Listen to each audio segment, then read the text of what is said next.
Hi everyone, I'm Katie, an infant toddler Montessori teacher and registered early childhood educator. In today's video, I'm going to talk about transitions. Transitioning from one activity to another can be so challenging for children, parents, teachers, anyone really who spends time with young children. Part of the reason why transitions are so challenging is because you have to do it so often. I remember the day that I tried counting how many transitions the toddlers went through in a day at school, and I stopped at 50. I'm talking about children under the age of 3 here.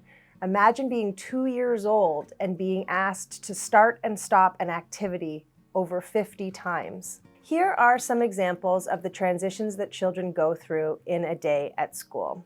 So first off, they arrive at school and they have to separate from their parents. They come inside, they hang up their belongings, they have to change into their indoor shoes maybe, then they have to go and choose an activity, they then have to tidy up that activity when they're finished, they have snack time that they need to get ready for, and then they eat snack, and then they tidy up from snack, and then maybe there's circle time, then they have to get ready to go for outdoor time, and then they have to come back inside from outdoor time, and so on and so on. I think you get the point. And all of that is happening in the morning.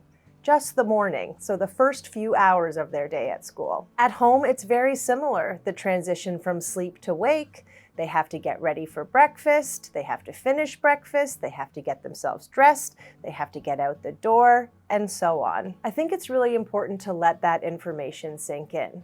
Children spend their entire day moving through transitions, and transitions are inherently difficult for young children. But why?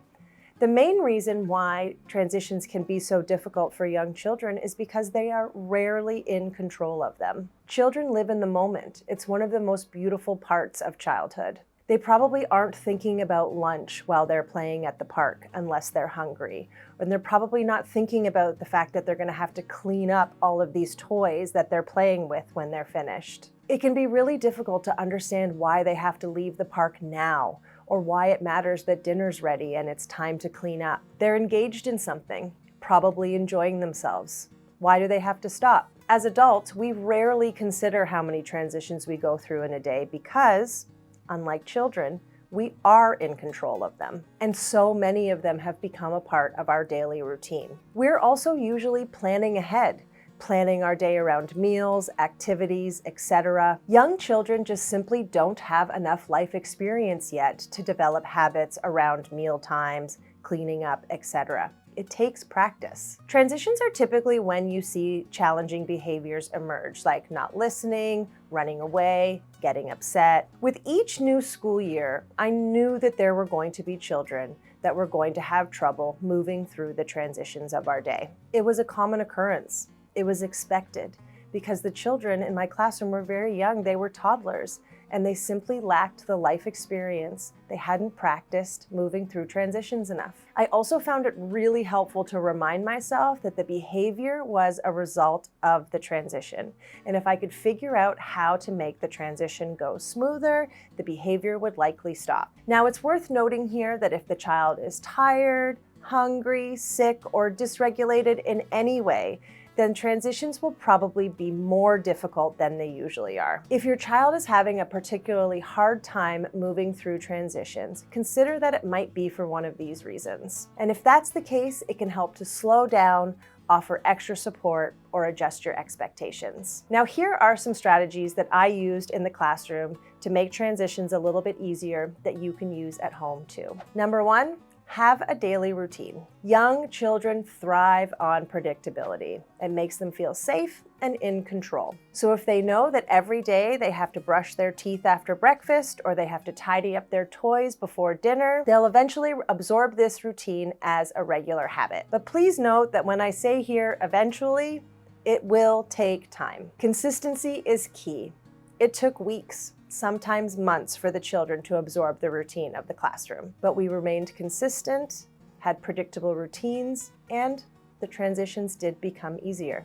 Number 2, offer more autonomy and choices. It can be hard to believe that such young children crave autonomy, but they do. As they grow and learn and discover what they're capable of, they want to start making decisions for themselves. Now, this doesn't mean that a 2-year-old should be in charge of every decision, but why not empower them to share their preferences and explore their thoughts and ideas? It's as simple as, would you like to go to the park this morning, or would you like to play in the backyard? Or, it's time to get ready for bed. Would you like to brush your teeth first, or would you like to put your pajamas on first? Number 3 is offer more opportunities for independence. Children who want to do things for themselves often need more time than we give them. If your child likes to do things themselves, like putting on their shoes or putting on their jacket, give yourself 20 minutes before you need to leave. At the beginning of every year, I would allot 20 to 30 minutes for us to get ready to go outside. By the end of the year, it only took us 10 minutes to get ready to go outside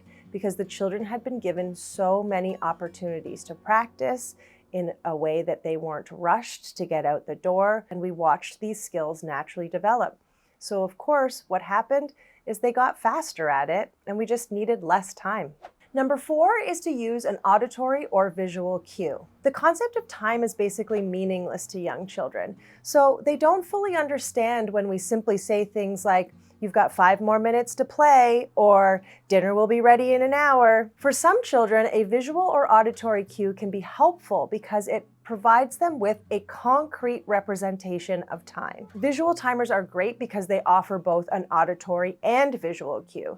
Children can see the time counting down on the timer, and then there's a noise when time is up. Some of the children in my class really benefited from visual timers. So if your child is having a particularly hard time moving through transitions, then I would suggest giving them a try. Number 5 is to make transitions more fun. This was the strategy that I definitely used the most.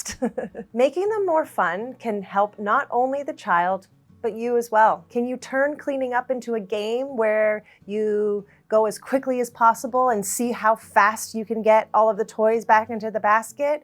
Or can you have a dance party while you're getting ready in the morning and play music while you're brushing your teeth and getting dressed? Just look for ways that are going to make it more enjoyable for everyone. The thing to keep in mind is that this is just a phase, and transitions will get easier as the child gets older. So you're not going to have to use all of these strategies for very long. They're just especially helpful during the early years. And then finally, number 6 is offer help when needed. Even if a child can do things independently, sometimes they need a little help. You can always sit back and allow your child to try first, but if your observations are telling you that they're starting to feel frustrated or discouraged, I would recommend offering some assistance. Transitions can be made easier. You may have to try a few ideas before you figure out what works best for you and your child, but it is possible. Every September, I started over with a new group of children, and every one of them managing all of our transitions in their own way. Once I figured out what they needed, be that extra time, extra support, or simply a little extra patience as they grew, the transitions did become easier. So keep trying and you'll eventually figure it out too. I hope you found today's video helpful. If you're interested in bringing Montessori into your home, please do check out our Montessori at Home program. I will link to it in the description below. Otherwise, I'll see you next time. Bye. Thanks for watching. If you liked this video, it really helps our channel if you like and subscribe. This helps other parents to find our channel. And if you have a question, feel free to comment your question below and we'll answer it in a future video. Take care. Bye.